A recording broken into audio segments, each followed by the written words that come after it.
विजय पाने के लिए हमें उपवास और प्रार्थना करना है।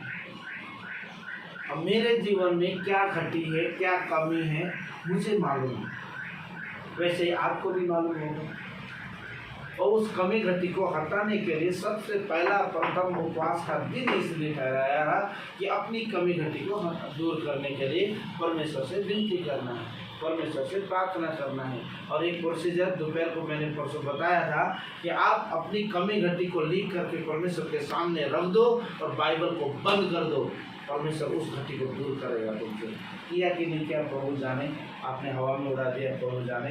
दूसरा था अपने जीवन में परमेश्वर के वचन को, आराधना को, संगति को महत्व देना। पहला अपनी घटी को दूर करें, करने के लिए परमेश्वर से विनती करें। क्या नाम है सर? आनंद बेटा ध्यान से सुनना। परमेश्वर से अपनी घटी को यदि बताओगे ना तो परमेश्वर उसका हल करता है। अभी पिछले दिनों में एक बात बताता हूँ। एक बहुत बड़ा उसी दास दुष्ट आत्मा उसके नाम से चिल्लाती है, बड़े बड़े चिन्ह चमत्कार करता है, बड़े बड़े वचन को उससे बोलता है, अगला गिर जाता है। उस व्यक्ति का मेरे पास फोन आया और अपनी घटी उसने मुझे बताई। और वो कहता कि मैंने ना आपको नाम बताऊंगा ना क्या घटी वो नहीं बताऊंगा, लेकिन मैं आपको ये उदाहरण दे रहा हूँ, ये हकीकत है। शीतल भी सर में थी आप। उस दास ने अपनी घटी बताई। उसने कहा मैं प्रार्थना कर रहा हूँ, मैं बहुत परेशान हूँ कई सालों से, किसी का नाम नहीं दिया परमेश्वर ने। अचानक मुझे आपका नाम और आपका चेहरा बार बार मेरे ऊपर आ रहा था कि आपको बताऊंगा तो मेरा हल हो जाएगा। उसने सुनी, प्रार्थना किया। कल या परसों उसका फोन आया कि प्रेज़ द लॉर्ड पास्टर जी 85% अभी पूरा नहीं, 85% मेरे पूरे जो चीज़ें थी मेरे शरीर से निकलती जा रही है। इतना बड़ा दास।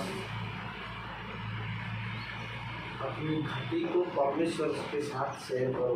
परमेश्वर यदि किसी का नाम, किसी का चेहरा बोलता है तो उसके साथ गुप्त में बातें करो कि ऐसा ऐसा है, परमेश्वर ने आपको मुझे बताया है कि आप मेरे लिए प्रार्थना करें। उसी टाइम जब उसका मैंने समस्या सुनी, प्रार्थना किया, परमेश्वर ने कार्य चालू किया, क्योंकि परमेश्वर एक मध्यस्थ चाहता है।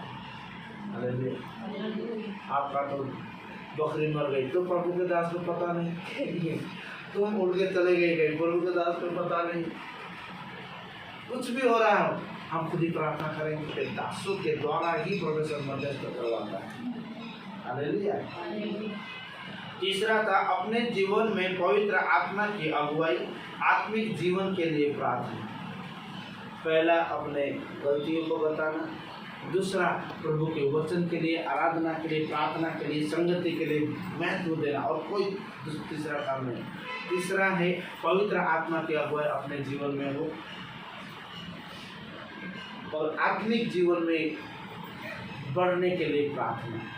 चौथा अपने घर, अपने परिवार में जो मसीह में नहीं है उनको मार्ग, सत्य और जीवन मिलने के लिए प्रार्थना।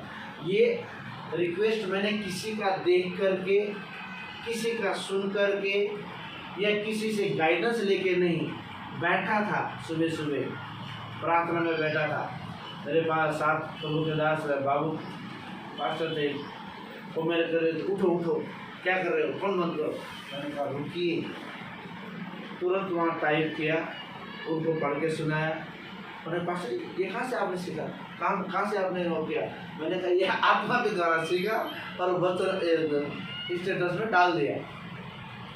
परमेश्वर ने की आत्मा की अगुवाई से मैंने ये किया। हालेलुया। ये आपकी उन्नति के लिए है, मेरी उन्नति के लिए है। पांचवा था कलीसिया में आत्मिक जीवन, एक मन होकर संगति करने, कलीसिया की बढ़ोतरी के लिए प्रार्थना करना। छठा था परमेश्वर की उपस्थिति हमेशा सभी के साथ रहे, हर एक जन के साथ रहने के लिए प्रार्थना। सातवां था कलीसिया में जितने भी लोग हों हर एक के जीवन में उद्धार का काम होना चाहिए, कोई भी वंचित न रहे उद्धार से। हम तो माझा घराना, मैं और मेरा परिवार के अलावा कहीं नहीं जाते, लेकिन आपका परिवार आपका घर का नहीं, आपका परिवार ये परिवार। आपका परिवार, आपका घराना, ये घराना, इस घराने को मजबूत करोगे, आपका शारीरिक घराना मजबूत हो जाएगा। हालेलुया। इसलिए इस घराने को मजबूत करने की कोशिश करें। और सातवां हो गया, आठवां, और नए लोगों को सुसमाचार फैलाने की अग्नि पवित्र आत्मा के द्वारा जागृति आए। सुसमाचार हर कोई नहीं सुनाता, अगर सुनाता है तो साधारण रीति से वैसे ही, लेकिन पवित्र आत्मा की अग्नि यदि मेरे अंदर आ जाए, पवित्र आत्मा का सामर्थ मेरे अंदर आ जाए, मेरे अंदर नहम्याह के समान, मेरे अंदर एजरा के समान, मेरे अंदर यशायाह के समान, ये मेरे अंदर यजेकिएल के समान आ जाए, तो वो इजराइलियों को समाचार सुनाने के लिए, इजराइलियों को परमेश्वर की वाणी के सुनाने के लिए रग रग में उसका नस फटता जा रहा था। वैसी अग्नि धधकती अग्नि मेरे अंदर आना। मेरे अंदर बोले तो किसके अंदर? आपके अंदर। सुसमाचार सुनाने की अग्नि किसके अंदर आना? आपके अंदर। मेरे अंदर बोले तो आप भी, मैं बोल सकते ना, मेरे अंदर। हर एक के जीवन में ऐसी अग्नि आए ताकि सुसमाचार सुनाए और लोग परमेश्वर के भवन में आए और सिद्धता को हासिल करते हुए आगे बढ़े। मैं ही अकेला नहीं जागरूक रहना, मेरा घर, मेरा परिवार, मेरे अड़ोसी, मेरे पड़ोसी, मेरे रिश्तेदार, जहाँ जहाँ कहीं जान पहचान है, सबको फोन करके बोलो, सुनो यीशु मसीह जीवित है, यीशु मसीह आने वाला है, यीशु मसीह उद्धार करता अभी भी है, अनुग्रह अभी भी आपके साथ रहेगा, यदि मन फिरा लो तो, वरना नाश हो जाओगे।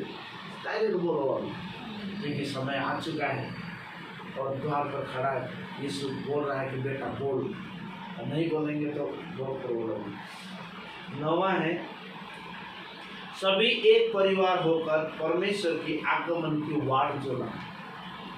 यदि हम एक मन होते, जैसे आज आराधना किया, एक मन होते धन्यवाद के साथ में, ऐसे एक मन होते प्रभु आने के लिए।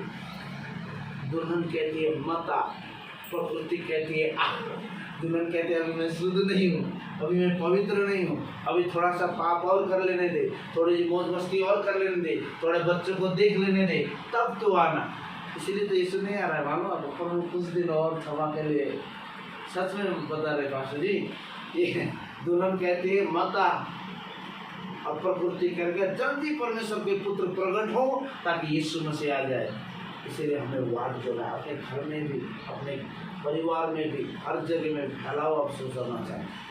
और 11वां 10 नहीं है, और सभी मन के एक चित होने, 10वां है, सभी एक मन एक चित होने के लिए और परमेश्वर के अधीनता में रहने के लिए हम सभी प्रार्थना में रहें और परमेश्वर की संगति में शामिल होने के लिए एक दूसरे को इंकरेज करना, बढ़ने के लिए प्रार्थना करना।